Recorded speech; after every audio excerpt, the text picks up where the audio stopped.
Hello दोस्तों, आज की नई वीडियो में आपका फिर से स्वागत है। आज की वीडियो में हम पढ़ने वाले हैं एक समान अचालक प्लेटों के मध्य। मतलब हमारे पास यहाँ पर दो प्लेटें हैं। एक प्लेट धनावेश से आवेशित है तथा दूसरी प्लेट ऋण आवेश से आवेशित है। तो इन दोनों प्लेटों के मध्य तथा बाहर विद्युत क्षेत्र की तीव्रता ज्ञात करनी है। इससे पहले हम एक प्लेट के कारण विद्युत क्षेत्र की तीव्रता ज्ञात कर चुके हैं। अब हमारे पास दो प्लेट हैं, तो सबसे पहले हम हेडिंग बनाएंगे। यहाँ पर समान पृष्ठ घनत्व के निकट स्थित धन तथा ऋण आवेशित समांतर अचालक प्लेटों के बीच तथा बाहर विद्युत क्षेत्र की तीव्रता। सबसे पहले हम मान लेंगे, माना हमारे पास दो प्लेटें हैं। मान के चलेंगे एक प्लेट है फर्स्ट और एक दूसरी प्लेट है हमारे पास। दूसरी प्लेट को मान लेंगे हम सेकंड। क्लियर है? ये दूसरी प्लेट है सेकंड। इन दोनों प्लेटों पर एक पर प्लस क्यू आवेश है, यानी कि प्लस क्यू आवेश से आवेशित है, और दूसरी प्लेट माइनस क्यू आवेश से आवेशित है। क्लियर है? यानी कि पहली प्लेट पर प्लस क्यू आवेश है और दूसरी प्लेट पर माइनस क्यू आवेश है। तो इनके बाहर बिंदु P1 और P2 तथा इनके मध्य बिंदु P3 पर हमें विद्युत क्षेत्र की तीव्रता की गणना करनी है। क्लियर है? तो सबसे पहले हम क्या करेंगे, इनकी दिशा ज्ञात करेंगे। यहाँ पर देखेंगे माइनस क्यू आवेश के कारण जो विद्युत क्षेत्र की दिशा होगी वो माइनस क्यू की ओर ही होगी। यानी कि ये है विद्युत क्षेत्र E2 के कारण, तो यहाँ पर सेकंड लिख देंगे, E सेकंड के कारण।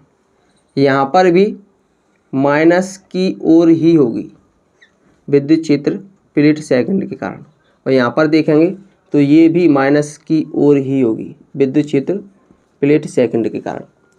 अगर हम प्लेट फर्स्ट के कारण विद्युत क्षेत्र की तीव्रता देखें, यानी कि विद्युत क्षेत्र की दिशा देखें, तो प्लस क्यू आवेश के कारण विद्युत क्षेत्र बाहर की ओर होता है। यानी कि यहाँ से देखेंगे तो बाहर की ओर इधर होगा ई फर्स्ट के कारण, यानी कि फर्स्ट प्लेट के कारण। यहाँ से देखेंगे तो यहाँ पर भी विद्युत क्षेत्र बाहर की ओर होगा प्लेट फर्स्ट के कारण, और यहाँ पर देखेंगे तो यहाँ पर भी विद्युत क्षेत्र बाहर की ओर होगा प्लेट फर्स्ट के कारण। अब हम तीनों बिंदुओं पर अलग अलग विद्युत क्षेत्र की तीव्रता ज्ञात कर सकते हैं। क्लियर है? तो सबसे पहले हम इसके बारे में लिखेंगे। तो यहाँ पर हमने लिख दिया है, माना दो अचालक प्लेटें एक दूसरे के समांतर व निकट स्थित हैं। प्लेट फर्स्ट पर धनावेश तथा प्लेट सेकंड पर ऋणावेश है। माना दो अचालक प्लेटें एक दूसरे के समांतर व निकट स्थित हैं। प्लेट फर्स्ट पर धनावेश तथा प्लेट सेकंड पर ऋणावेश स्थित है तथा दोनों ही पृष्ठ पर आवेश घनत्व सिग्मा है। दोनों ही पृष्ठ का आवेश घनत्व कितना है? सिग्मा है। माना प्लेटों के बाहर तथा मध्य क्रमशः बिंदु P1, P2 व P3 पर विद्युत क्षेत्र की तीव्रता की गणना करनी है। माना प्लेटों के बाहर P1, P2 तथा मध्य P3 पर हमें विद्युत क्षेत्र की तीव्रता की गणना करनी है। तो हम जानते हैं कि एक प्लेट के कारण विद्युत क्षेत्र की तीव्रता E बराबर क्या होता है? E बराबर होता है sigma upon 2 epsilon not. Clear है? तो सबसे पहले हम प्लेट फर्स्ट के कारण विद्युत क्षेत्र की तीव्रता निकालेंगे। तो लिखेंगे प्लेट फर्स्ट के कारण विद्युत क्षेत्र की तीव्रता।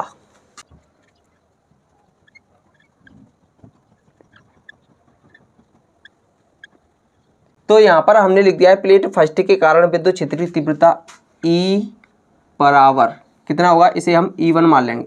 E1 बराबर सिग्मा अपॉन 2 एप्सिलॉन नॉट होगा। अगर हम प्लेट सेकंड के कारण विद्युत क्षेत्र की तीव्रता निकालें तब तो लिखेंगे प्लेट सेकंड के कारण विद्युत क्षेत्र की तीव्रता।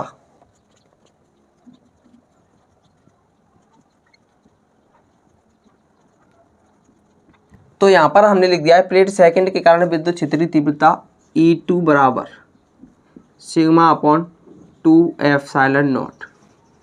अब हम सबसे पहले प्लेट फर्स्ट के बाहर बिंदु P पर विद्युत क्षेत्र की तीव्रता निकालेंगे। तो लिखेंगे प्लेट फर्स्ट के बाहर बिंदु P1 पर विद्युत क्षेत्र की तीव्रता।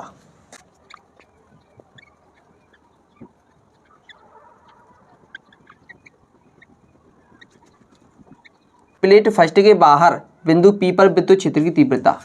तो यहाँ पर अगर हम बिंदु P1 पर, प्लेट फर्स्ट के बाहर बिंदु P1 पर विद्युत क्षेत्र की तीव्रता निकालेंगे तो यहाँ पर हमें दिखाई देता है कि प्लेट सेकंड के कारण विद्युत क्षेत्र की तीव्रता अंदर की ओर है और प्लेट फर्स्ट के कारण विद्युत क्षेत्र की तीव्रता बाहर की ओर है। तो हम लिखेंगे चूंकि E1 और E2 की दोनों की दिशाएं विपरीत हैं, अतः परिणामी विद्युत क्षेत्र की तीव्रता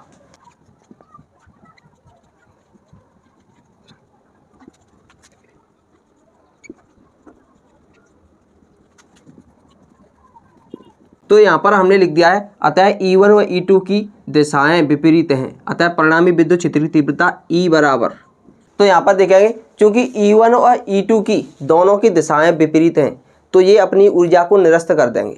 मतलब E1 में से E2 को घटा दो या फिर E2 में से E1 को घटा दो, दोनों हमें माइनस करने पड़ेंगे क्योंकि इनकी दिशाएं विपरीत हैं। अतः E बराबर हम लिख सकते हैं E1 माइनस E2।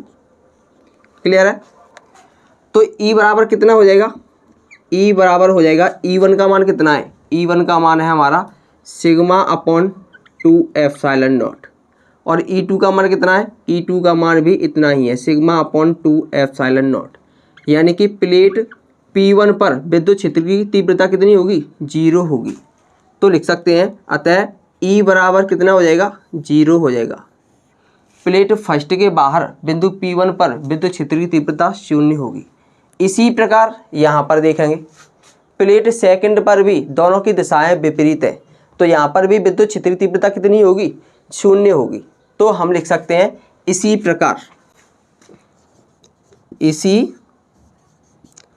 प्रकार बिंदु P2 पर परिणामी विद्युत क्षेत्र की तीव्रता, बिंदु P2 पर परिणामी विद्युत क्षेत्र की तीव्रता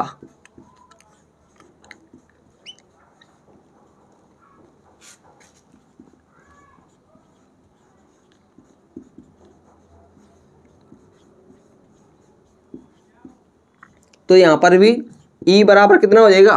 क्योंकि E1 और E2 दोनों की दिशाएं विपरीत है, ये अंदर की ओर है, ये बाहर की ओर है, तो E1 माइनस E2 हो जाएगा। E1 माइनस E2, E1 का मान कितना है? E1 का मान है sigma upon 2 epsilon not minus E2 का मान भी इतना ही है, सिग्मा अपॉन 2 एप्सिलॉन नॉट। कितना हो जाएगा? 0। इसका मतलब ये है कि दोनों प्लेटों के बाहर विद्युत क्षेत्र की तीव्रता कितनी होगी? 0 होगी। क्यों? क्योंकि यहाँ पर दोनों की दिशाएं विपरीत हैं। अगर हम दोनों प्लेटों के मध्य में विद्युत क्षेत्र की तीव्रता निकालें तब तो लिखेंगे दोनों प्लेटों के मध्य P3 पर विद्युत क्षेत्र की तीव्रता,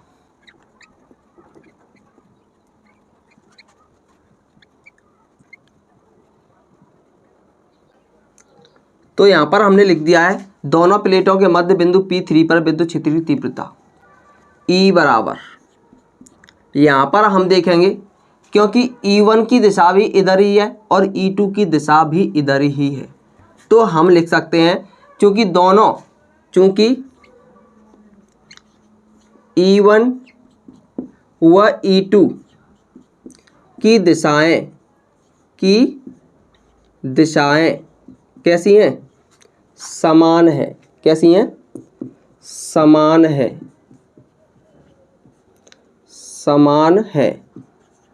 अतः परिणामी विद्युत क्षेत्र की तीव्रता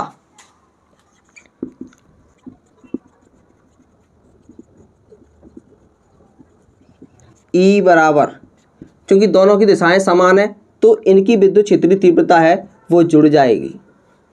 तो यहाँ पर E1 का मान कितना है? E1 का मान है sigma upon 2 epsilon not, sigma upon 2 epsilon not plus E2 का मान भी सिग्मा अपॉन 2 एप्सिलॉन नॉट है।